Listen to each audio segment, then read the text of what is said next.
Mesdames et messieurs, merci de nous rejoindre dans l'instant invité de Carré Politique. Nous recevons Juste Agnoro. Il est le secrétaire général de Mouwel Bénin. Avec lui, nous passerons en revue les conclusions du 3e congrès extraordinaire tenu à Dassa les 29 et 30 janvier dernier. Nous allons aussi aborder, même si c'est brièvement, la situation sécuritaire qui prévaut dans le pays et quelles sont les perspectives du parti pour les législatives de 2023. Juste Agnoro, bonjour et merci d'avoir accepté notre invitation. Bonjour Paul, c'est un plaisir pour moi d'être sur le plateau. Votre parti était en congrès extraordinaire les 28 et 29 derniers à Dassa. Quels sont les sujets que vous avez abordés au cours de cette concertation? Alors nous avons eu le congrès extraordinaire plutôt le 29 et le 30 janvier 2022 à Dassa et ce fut un moment de grande réflexion et de perspective afin que l'animation de la vie politique au niveau de Mouwel Bénin puisse être consolidée et que nous puissions véritablement mettre en place l'élément qui va nous permettre sur le plan légal de pouvoir avancer avec les normes requises pour que ça aille bien et que nous puissions aller vers 2023 dans la sérénité qu'il faut. Vous avez abordé plusieurs sujets, mais quelles sont les conclusions que le parti a prises pour les prochaines semaines, pour ne pas dire les prochains mois, surtout sur la scène politique au Bénin? Avant de parler des conclusions, nous allons parler des différents sujets qui ont meublé notre rassemblement à Dassa. Oui. Il faut dire que nous avons fait l'amendement de nos textes, nous avons écouté une présentation des traductions de nos textes en langue nationale, nous avons pu avoir un exposé suffisamment clair du programme d'action du gouvernement dans sa phase 2. Cet exposé nous a été accordé par le secrétaire général adjoint du gouvernement et porte-parole du gouvernement, M. Wilfried Léandre Ngweji, et nous avons eu une motion à l'endroit du chef d'État et de son gouvernement pour tout ce qu'ils font afin que le Bénin puisse être transformé sur le plan économique et sur le plan moral aussi.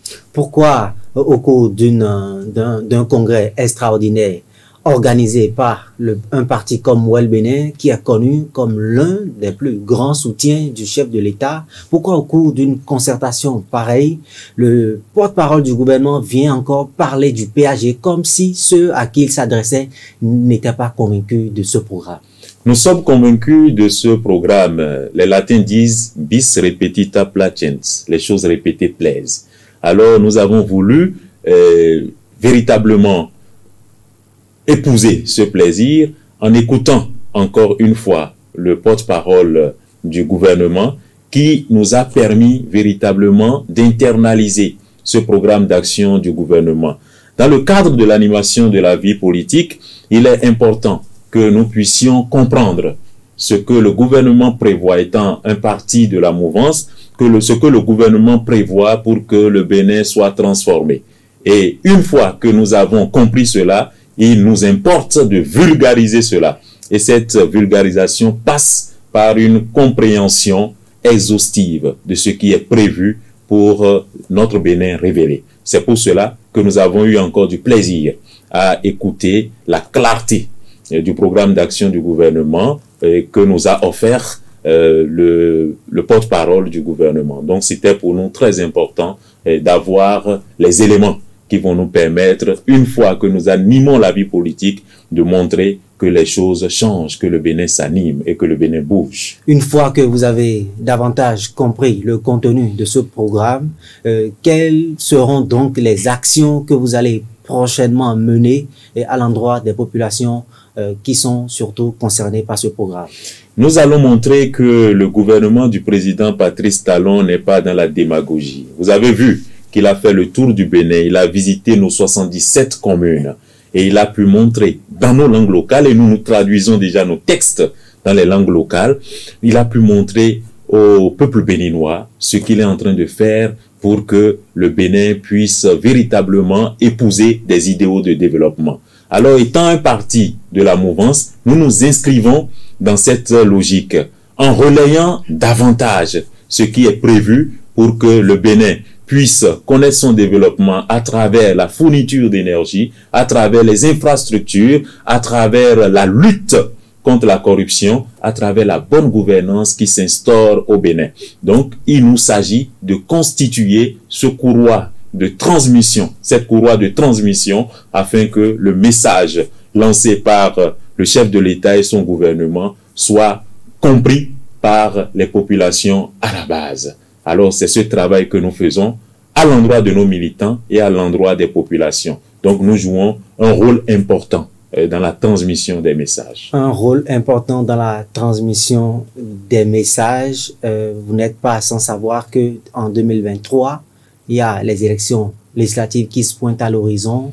Quelles sont les dispositions que le parti Mouel Bénin est déjà en train de prendre maintenant pour assurer une participation qualitative à cette élection?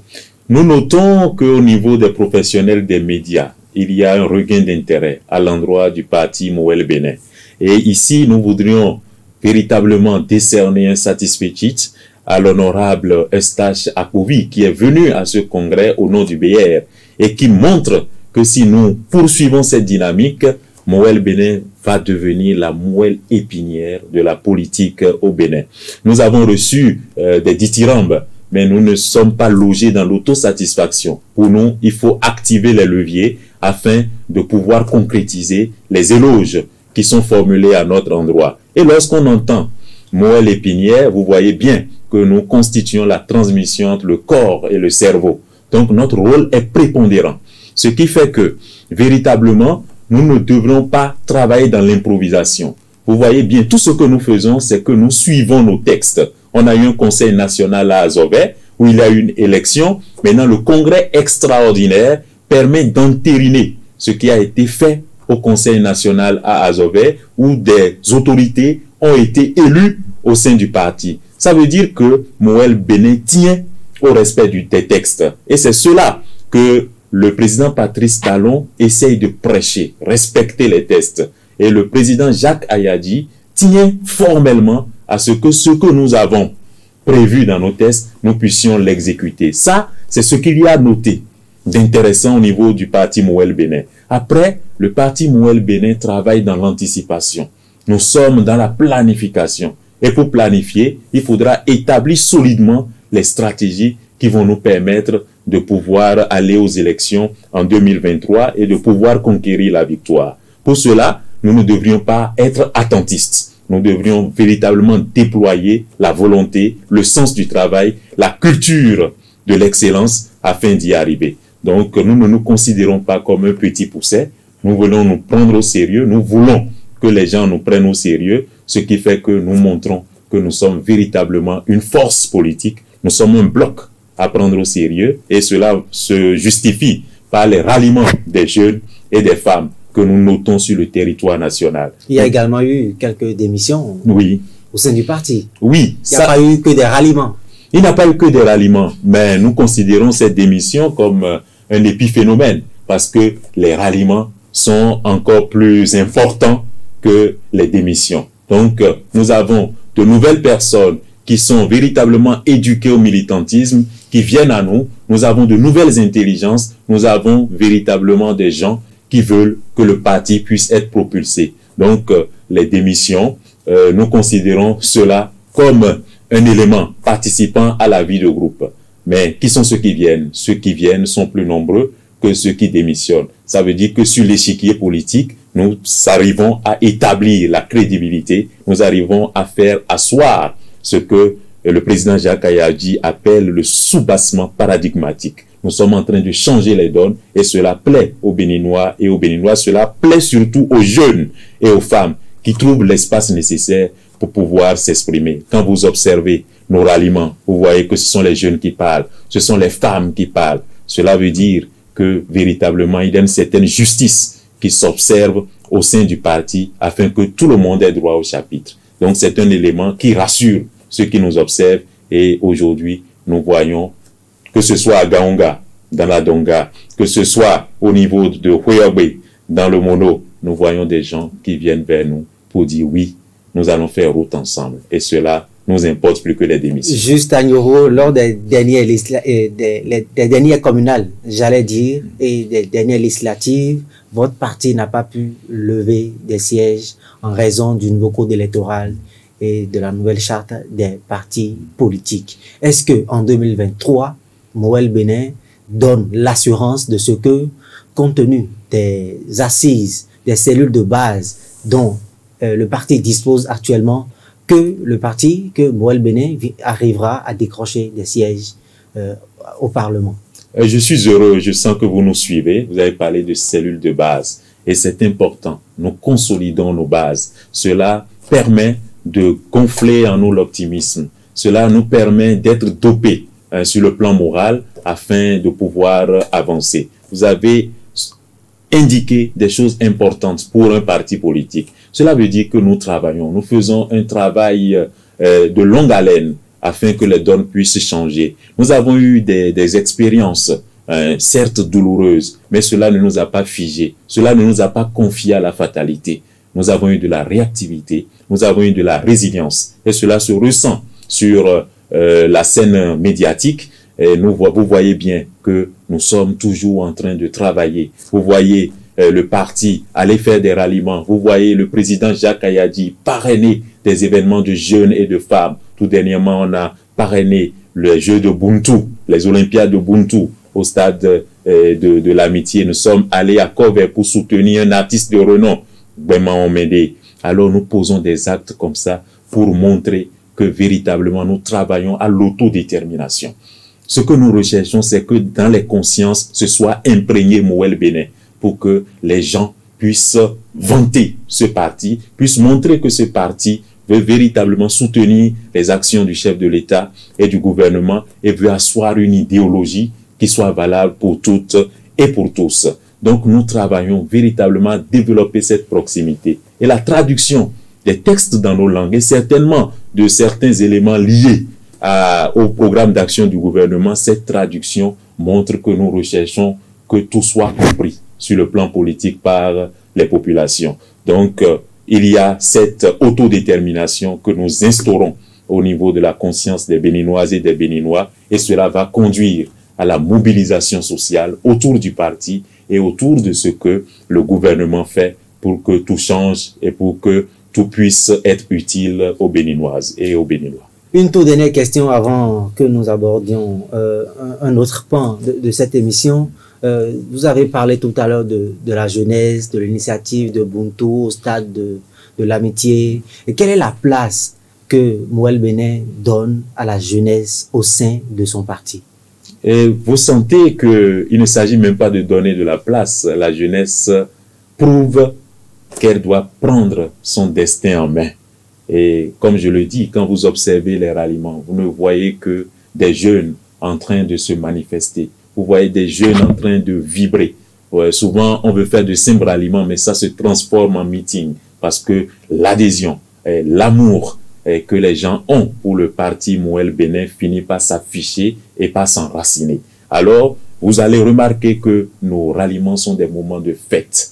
Nos ralliements sont des moments où on bouge. Et donc, cette jeunesse est aussi portée par un plan de formation au sein du parti Moël Bénin. Nous avons des formations en leadership féminin, nous avons des formations en communication politique et nous allons faire très prochainement une formation en renforcement des capacités par rapport au militantisme. Tout cela pour montrer que sur le plan politique, les jeunes doivent avancer. Il y a des jeunes Sénégalais qui ont écrit « Politisez-vous ». Politisez-vous, chers jeunes. Alors c'est important que les jeunes, pour être dans des instances de décision, pour pouvoir montrer le chemin à suivre pour un développement auto-centré et auto-géré, il faudrait véritablement que les jeunes puissent prendre les rênes. Il ne faudrait pas qu'on attende. Il ne faudrait pas qu'on nous invite dans le monde politique. Faisons-nous inviter. Invitons-nous nous-mêmes et travaillons. Et Moël Bénin montre le chemin. Donc, cette jeunesse, on ne va rien apporter à cette jeunesse. Cette jeunesse est déjà consciente de ce qui doit être fait pour que son destin soit pris en main. Et à Moël Bénin, on leur donne l'espace nécessaire pour ça. Et les jeunes n'ont qu'une seule chose à faire, agir pour que les choses puissent être transformées. Justin Yoro, votre parti participe à l'animation de la vie publique au Bénin. Vous avez suivi l'actualité sécuritaire qui prévaut dans le pays, des attaques terroristes, surtout dans la partie septentrionale du pays.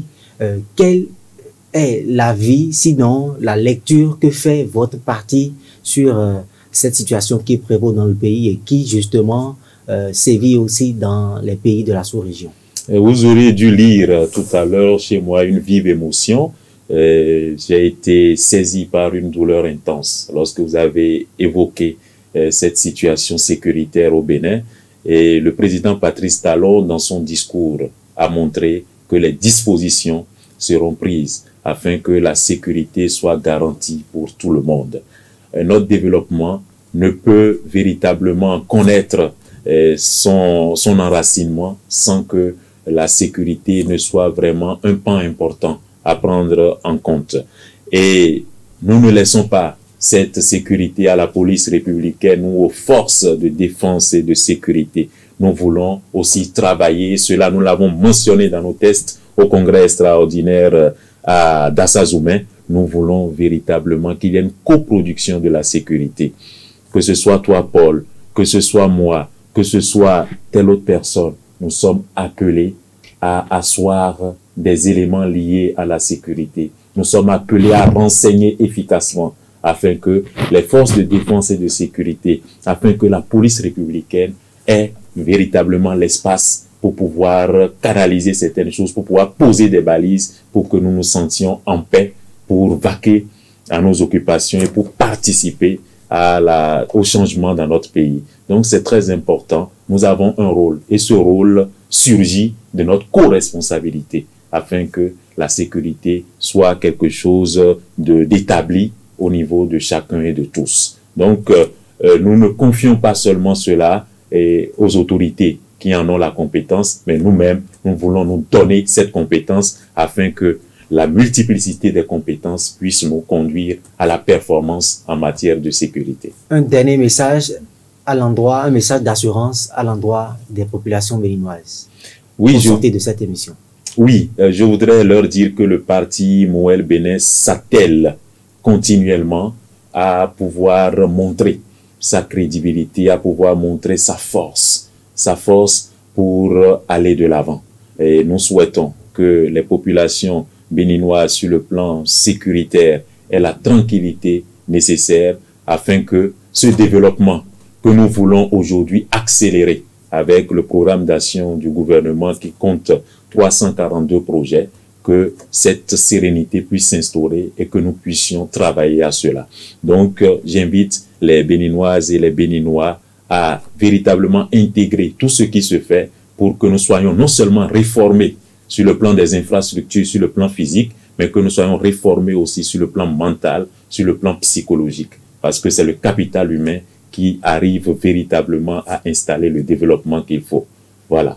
Amis internautes, vous l'avez compris, nous sommes à la fin de cette émission. Nous étions avec Justin Yoro. Je rappelle qu'il est le secrétaire général du parti Mouel Bénin. Avec lui, nous sommes revenus sur les conclusions du congrès extraordinaire que le parti a tenu les 29 et 30 derniers à Dassa, et nous avons également abordé la situation sécuritaire qui prévaut dans le pays. Merci de nous avoir suivis et à bientôt pour un autre numéro. Merci.